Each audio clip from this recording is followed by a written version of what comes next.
Again, this is Nick Galli, mental performance coach for US Speed Skating. And in this video, I want to talk to you about a really important skill that we call self-talk. All of us have conversations with ourselves. Unfortunately, oftentimes they tend to be conversations that aren't really helpful. I work a lot with athletes on changing these conversations so that they actually have a positive influence on their performance. 3 tips on self-talk. The first is, and you can see here, we've got sort of a process.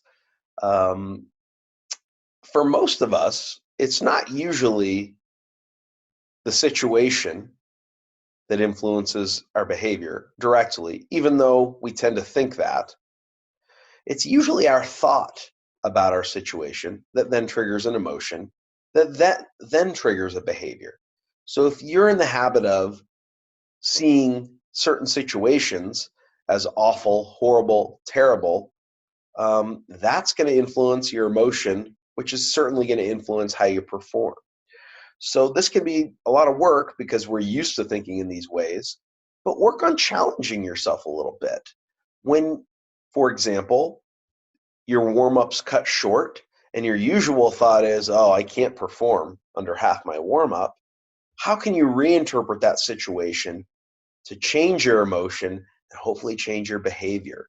So in this example, you are in control of how you interpret the situation. Don't let the situation be in control of you.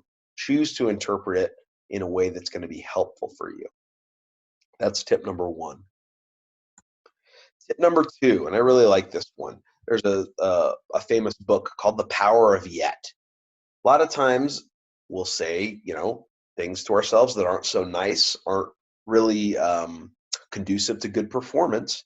And that's okay. Those thoughts will come. And so rather than trying to always stop them or control them, we can just add to them.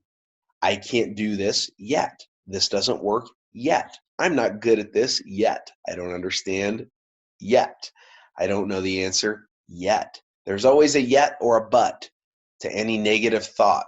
And so the challenge to you is, how can you take a negative thought and finish the sentence so that you give yourself some hope? And then finally, the third tip, going along with this idea that we don't necessarily need to always control our thoughts, is to defuse them, right? So you think about defusing a bomb. So we're going to take the power away from the thoughts by noticing them for what they are. They're just words. So some people might just see those thoughts in a thought bubble and look at them and observe them rather than really taking them to heart and having to believe them. Take our negative thoughts and depower them. Look at them on a movie screen. Put them to the tune of a song. Imagine them floating down a river. Imagine them on a karaoke screen. Anything you can to decrease the power of those negative thoughts. So in summary, have better self-talk and better conversations with yourself by viewing your situations in a different way, finishing the sentence for your negative thoughts, and defusing your negative thoughts.